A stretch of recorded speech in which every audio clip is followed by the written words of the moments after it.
buffering. Right. Let's see.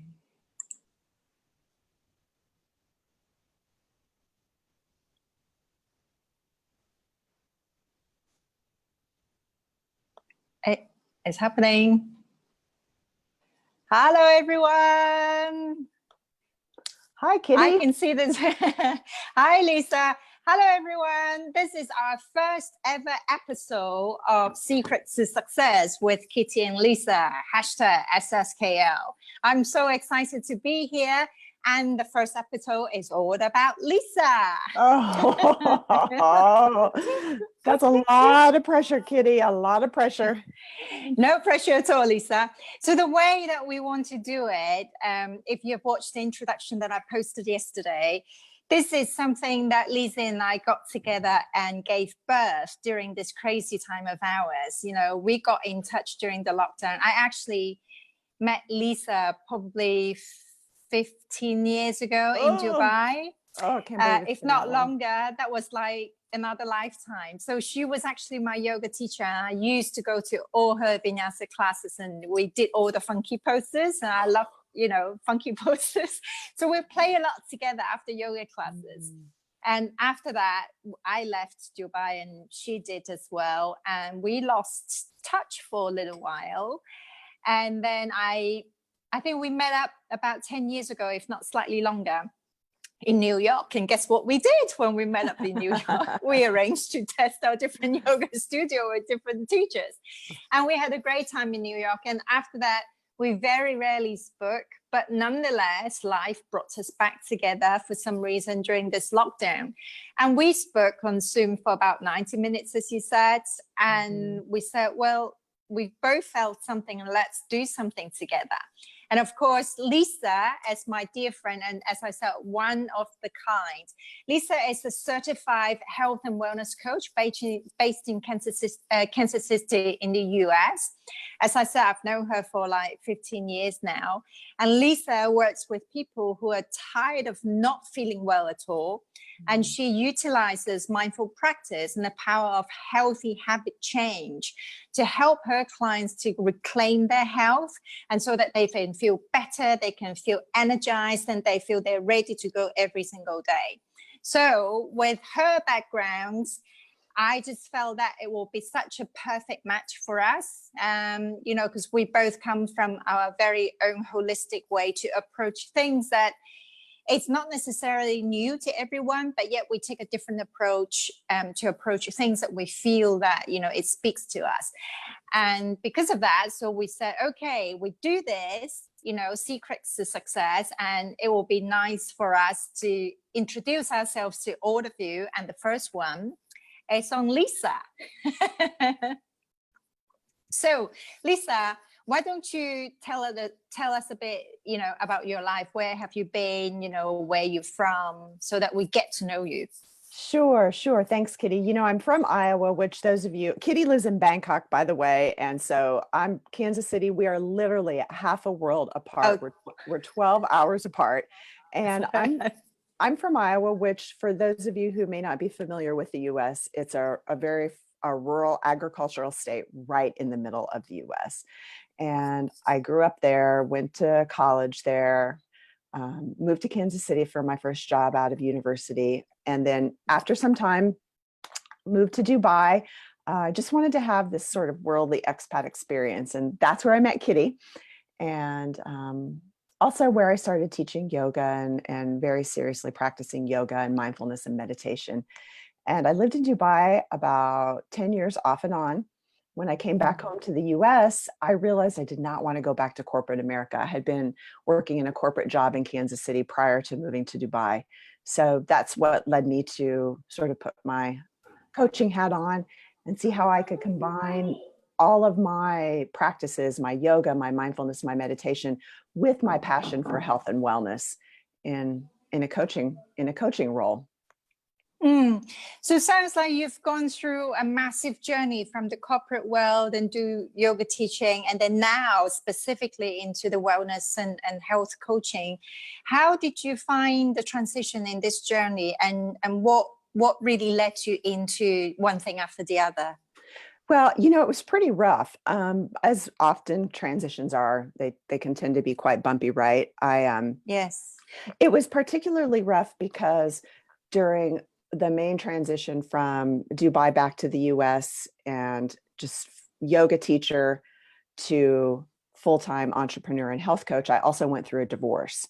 So I was navigating the role, navigating these really uncharted waters of, no longer being married and being out on my own and trying to live my truth and speak my truth.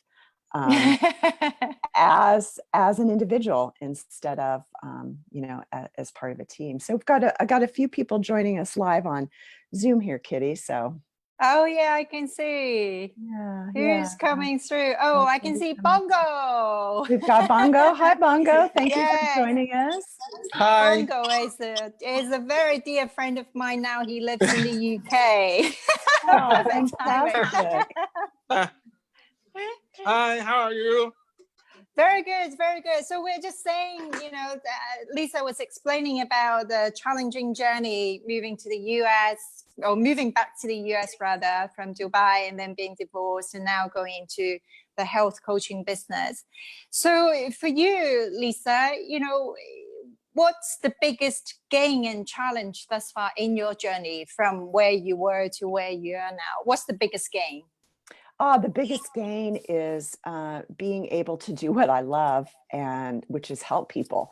So as pretty much a full-time yoga teacher living in Dubai, I was able to help people with a few very important aspects of their life. People come to yoga mostly for physical fitness. I mean, if we're honest, right? In most Western countries, at least, and I would count Dubai as the expat scene as a Western country, but there are so many more layers to what yoga can do for people.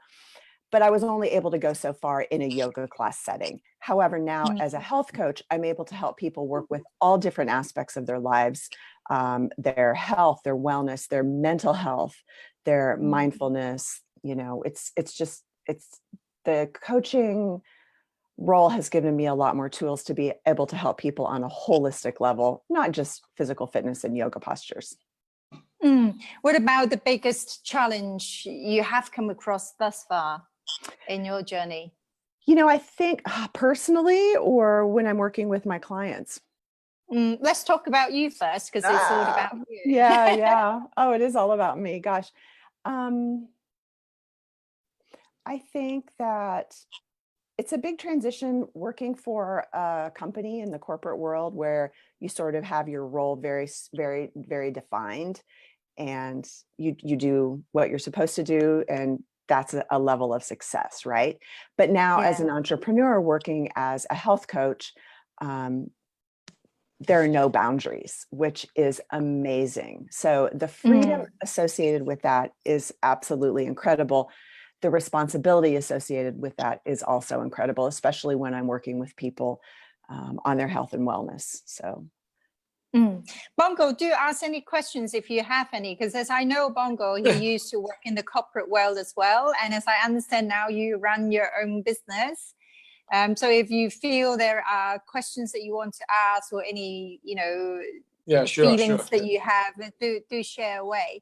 So Lisa, for what you do now, obviously I'm into health and wellness and all that as well. For you, given your, vast experiences working with different clients from different walks of life, is there a common theme that you see as the common and major challenges that we all face, and yet when we look at it, we are actually addressing these issues incorrectly? Yeah, that's so interesting, Kitty. And I just wanted to mention we've got a couple more people coming on live through Zoom. Lori, it's great to see you. The good news and the bad news, I think, from my perspective, is that so often people come to me for issues that are all related to lifestyle. Especially here in the US, we have very high incidences of people suffering from chronic lifestyle disease. So things like hypertension, high blood pressure, heart disease, high cholesterol, obesity, But again, so the bad news, these are very serious things that can cause heart problems and other serious illness. But the really good news is the answer to one of those is often the answer to all of them, and that's simple lifestyle modifications. Only about 20 to 25% of our health is dictated by our genes. 75 to 80% is dictated by our lifestyle. So I see a lot of lifestyle modification. And again, I feel that's just the great news, because we have power to change that, right? So I find it very empowering, and I work to empower my clients to feel the same. When you see clients coming in and obviously they tell you all sorts of issues, how committed are they? For me, my experience is even when people turn out and say, I really want to change my life, but when they are being put on the hot seat, whether it's challenging their minds and hearts, or to as simple as cooking 3 meals a day, do you find that, when they say they are committed, but when they are required to take action, are they actually as committed as they say they are? Yeah, that's always remains to be seen, right? Hi, Lori. We've got Lori joining us live from Zoom. So normally by the time they come to me, they are committed, right? The thing is, most of us know what we probably need to be doing or should be doing, but we just need a little help doing it. So what I find is when people come to me as a health coach, most of the time they're really ready to take some action. And one of the first things I always do with my clients, hi, Susan, we've got Susan joining us live on Zoom. Hi, Susan.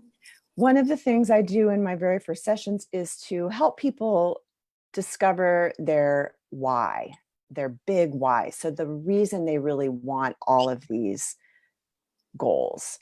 And once we get down to the real reason, like what's really in their heart, why they want to lose the weight, why they want to regulate their blood pressure, why they want to lower their cholesterol, then they're really, really motivated. So for example, maybe somebody comes to me, they need to lose weight, they want to lower their cholesterol, they want to reduce the risk of heart disease.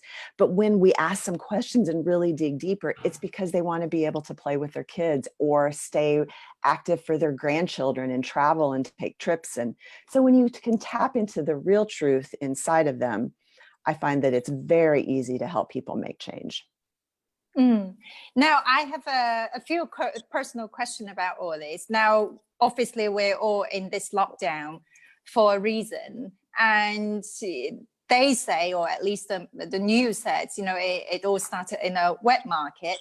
So do you really think any particular diet, especially after Fork Silver Knives and then the Game Changer, a few major documentaries came out, and they have made a big wave of not necessarily changes to all, but definitely awareness in the selection, on our choices of food. What's your take on that?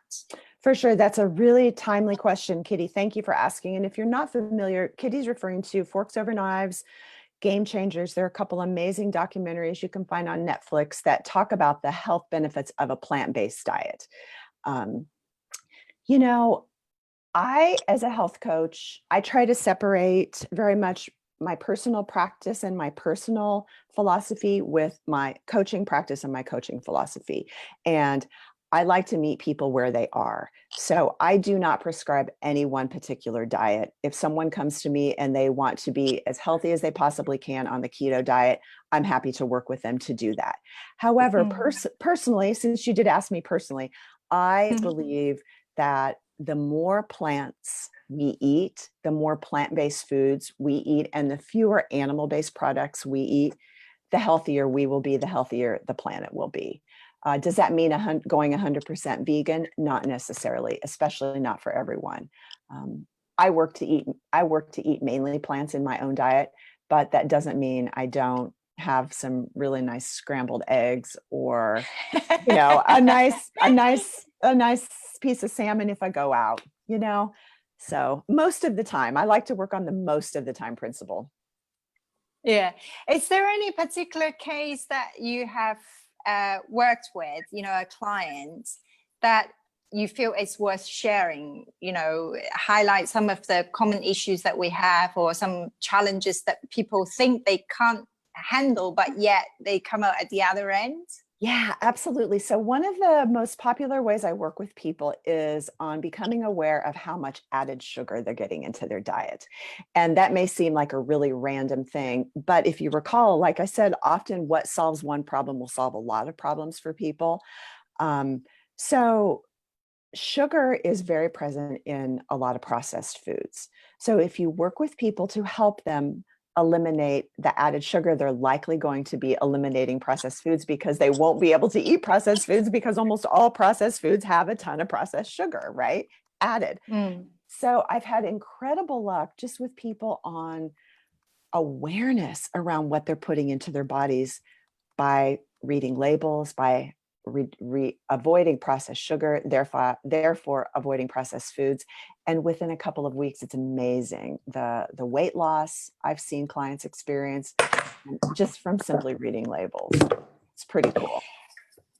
Now, because now I'm seeing Bongo here with us. Are you still with us, Bongo?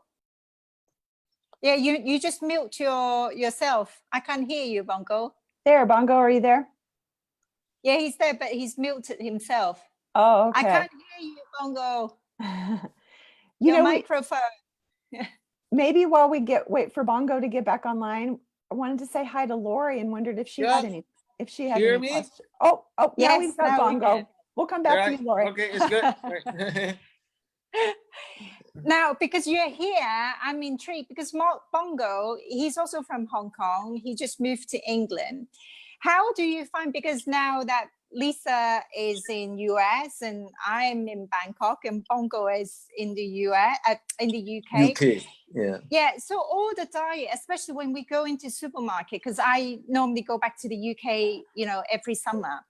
And I find that because of the selection that's put in front of you, that's my son, by the way.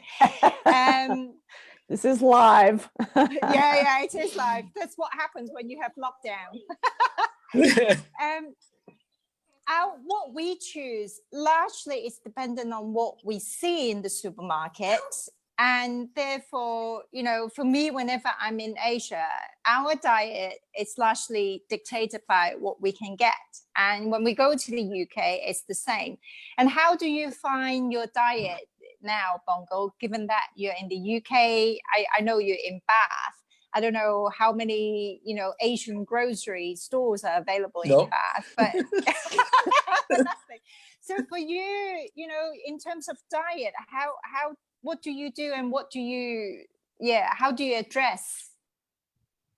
And do you notice any change in your body because, you are buying different types of food? Yeah, I don't know, because it's only few months from when I moved to UK. So as you're saying, in UK, I not fresh. I mean, not fresh. So is it hard? Because in Hong Kong, as you're saying, we got fresh one like chicken is very different from Hong Kong. The chicken here is what I can tell is tasteless. Sorry. So very different from here. So but normally we have chicken, beef, and pork. Some it's not quite different, but a bit different from Hong Kong. We eat all those meat, just like chicken. That thing, right? So, Kitty, what I think I'm hearing Bongo say, and Bongo, you tell me if this is correct, that sometimes we're very limited in the quality of foods that we have access to, right?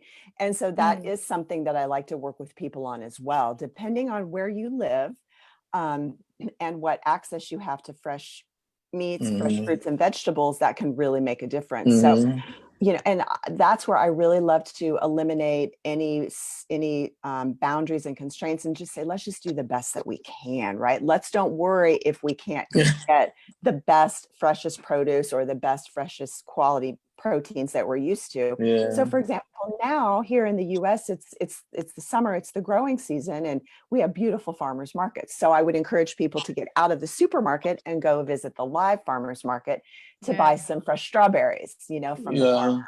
But because we are not quite familiar in here, so normally we go to supermarkets for my things for meal, right? Like vegetables and all the fruit and all those meat, right? Yeah. Thank you, Bongo. I wonder if we can see if Lori has a question. Lori's joining us from here in Kansas City. Hi, Lori. Morning.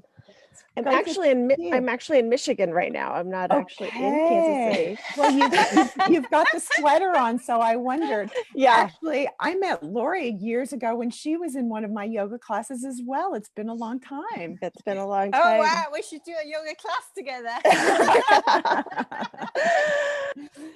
Well, that's one of the interesting things about I fell out of the practice after we lost you.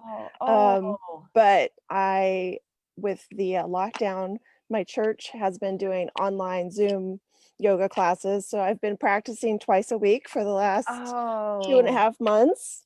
And fantastic. I'm so glad to hear that, Lori. Glad to get back into it. Yeah, that's great. That's great. Well, did you have any questions or anything about your own health journey that you wanted to share this morning? Oh gosh. Don't let me put you on the spot, but no, that's okay. Yeah, I'm kind of, if you see me swatting a lot, it's because there's mosquitoes around me. Oh yeah, Wisconsin's. You said Wisconsin? Yeah, well, Upper Peninsula, Michigan. So Michigan, that's up north in the U.S. and very wet and a lot of mosquitoes. Yeah, we're in the woods, and so lots of mosquitoes. So Lisa, I've gone out on my own now. So I'm a freelance graphic designer full-time. Oh, fantastic. So I can relate to what you were saying about your journey of the transition from the corporate world and kind of the stability of that. To being out on your own, which I love, but it has its own challenges. For sure. So tell me, Kitty asked me, what was the best and the worst part? What for you, what is it that you love about being out on your own? Like how that relates to how you feel inside. Yeah. The freedom to, kind of manage my own time in a different way. I've got 2 kids. They're now almost 13 and 16. Wow. And so they keep me very busy. But I found that at that age, it's really important to be around a lot more because you have to be aware of what's going on in their lives, and they're not going to tell you. Right. Especially boys, they're both boys. So, So your superpower then is this awareness that you hone in your yoga practice, right? Is that possible? We're working on it. That's in terms of my kind of health journey, I'm kind of trying to get back to it. I've not focused on myself enough over the last couple of years. I would say one of the downsides of working from home full time is that I don't move enough. I sit a lot. I'm not in an office walking stairs and just I was amazed how much of a difference that made in my life. So working on getting back into some more regular movement.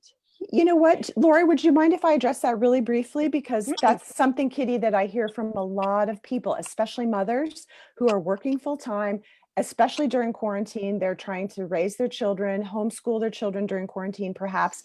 And one thing, I love, Lori, that you used the word movement. I don't think you said exercise. And I love working with my clients to help them focus on just getting active, right? Some people like to count steps, working in the garden, walking the dog. We don't have to go to the gym and sweat on a treadmill for a half an hour. So I just wanted to thank you, Lori, for bringing that to our viewers' attentions, because I think it's a super important distinction to make. So yeah, thank you so With much. that, with that, I also want to kind of add on another layer. Obviously, movement is important, especially even though the lockdown is being eased off slowly. What about, whilst we're locked down, and of course, food becomes our comfort friend, right? Because there's not much we can do. So when we get a bit bored, when we're in between things, the easiest thing and the most entertaining thing is to reach the food cupboard somewhere. Lori's nodding her head. It can be. And Kitty, I've just recently given a couple of talks on stress eating under lockdown. I think the biggest thing we can do is just be really gentle with ourselves. And if we've fallen off track or amused ourselves in a bag of potato chips, crisps, I certainly have, we acknowledge it. And then we get back on. Like Lori said, she's getting back. So we get lost, we come back again. We do this over and over. And this is the mindfulness aspect of my coaching program, is just to garner this awareness, learn to know when we've fallen off, and then we lovingly, nudge ourselves back on the path. And that's one thing a health coach or a coach of any sort can help you do, right? Is to hold you accountable and provide loving support for the times when you do get off, because we all do. Fantastic. Well, that's why I say, Lisa is one of a kind, because it isn't so much about what she thinks. It's more about how she works around her clients. Even, if you eat meat, it's fine. If you eat veg, it's fine. If you eat vegan, it's fine. Like what you said, the most important thing is not to dictate someone else's life, right? But rather work with what they feel is the right thing for them. Yeah. And not limiting ourselves, especially, one person says this, the other person says that, we find our head is so full of information. And of course, also depending on where the source of information comes from, if they're trying to promote something, of course, the dairy industry will say, well, milk is good for you. Of course, the meat industry will say the meat. And then the veg or the farmers growing, corn and all this, no, eat more plants, I know. And I think it's very overwhelming. It is. And that's one of the things, especially here in the US. I know we all have enough information. We do not need more information. What we need is curated information that works for us. I call it bio-individuality. And I think it's very important, whether you're working with me as your health coach or whether you're on your own health journey, is what somebody else does or tells you to do doesn't matter if it doesn't work for you and your body. What makes you feel good, what gives you energy, what allows you to get out of bed in the morning ready to, take on the day. That's all that matters. Absolutely. I cannot agree more. That's fantastic. Since we have Bongo and Laurie, do you have any more questions for Lisa before we kind of bring it to the end of the first session? No, we're happy. No. Yeah, sure. Lori, I would ask. Go ahead, Lori. Go on. I struggle with breakfast in terms of healthy breakfast options. We eat a lot of eggs, but you get tired of things. And then in the States, most of your breakfast options are carbs and sugar and carbs and sugar.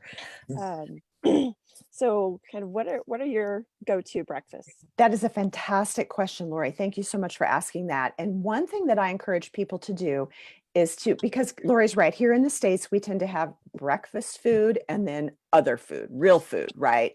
And breakfast food tends to be muffins and cereals and croissants, although that's French, right? But you get the point. Very simple carbohydrate laden, loaded with sugar. So I encourage people to eat what I call real food for breakfast. So if you enjoy eggs, maybe add some slices of tomato and avocado, a little sauteed spinach, any vegetables that you like, add that to your breakfast, to your eggs. I encourage people to eat leftovers for breakfast. I love soup for breakfast. Now it's starting to get a little warm here, but if I've got a pot of soup in the fridge, I'll warm up some soup for breakfast. Baked sweet potatoes with guacamole and salsa, and why not, right? I love oats. Oatmeal porridge is also a fantastic way to get some really good complex carbohydrates. Throw in a bunch of fresh fruit, a bunch of nuts, just make it really, really hearty. So kind of encourage you to step outside the box and think about eating real food that you love. It can be anything, right? Yeah. Well, That's a if great you question. say step out of the box, I want to, because everything you've just mentioned, it's so uncommon for anyone living in Asia. I know. Yeah. I know. We get up, we may, well, if it's many of us, the breakfast has become very westernized, Yeah. a ham sandwich or egg sandwich. But still, there are many people who will go for a bowl of congee, which is made with rice instead of a bowl of oats, porridge, or as it's called in the UK. It might have a bun of some sort, whether it's sweet or savory. We may have some deep fried dough, like a donut equivalent, but it's salty, not sweet. I know, it's so interesting, the cultural differences, isn't it? Yeah, I love it. Maybe we could eat more like you, Kitty. So maybe next 2 weeks from now, I'm going to be interviewing Kitty. We'll ask her what her secret successful breakfast is, Lori. Well, so maybe stay tuned for that. we should swap the time some. So you do my morning time. I'll show you my breakfast. That would be fun. That would be really fun. Yeah. Fantastic. Okay. So, Lisa, is there anything else you would like us to know about you before we wrap this up? It's the first session. Oh, wow. That's a tough one. I think what's important to know about me, I think one of the biggest things that's enabled me to feel a sense of success for myself is just cultivating some mindfulness. And it doesn't necessarily have to be a formal meditation practice, but the more we just shut up and listen, the more we stop and think before we react, the more we just kind of step back and observe. I think that's been one of the biggest keys to me in my life, in my health, in my wellness, in my career. So yeah, I think I would just leave you with that. Just a nice little distance between thought and action. Okay, fantastic. Well, we are coming to the close of our first episode, like what I said. So today is all about Lisa, because the whole series is between me and Lisa. So today we'll talk about Lisa. So in 2 weeks' time, Wednesday, same time, 8 a.m. Chicago. Yep. Then 2 p.m. London. And bongo then time. bongo time. Yeah. And then 8 p.m. Bangkok time. So we'll do it every other Wednesday. So the next round is all about me. So Lisa will take the lead and interview me, and I get the chance to share what I know. And then the third one we have is, because the whole show is called Secrets to Success. And Lisa and I will talk about, why we even come up with this title for a start. Why do we think we need to have a new meaning of secrets to success? And what do we see as the issues, as the traditional way of branding secrets to success? And then the fourth episode onwards, then we'll come up with different things. Am I right, Lisa? That's right. That sounds great. So if anyone has any questions about what is success means to them, or what is, what they think success means, thoughts, questions, write us, type it in the chat, shoot us a message so that we can address them in subsequent episodes. Yeah. Great. Right. Thank you for joining us. Thank Bongo you. and Lori. Thanks, And Lori. then Thanks, we Bongo. Bye. hope to Thank see you. you Thank in a you. couple of weeks. See you in Bye. 2 weeks. Bye.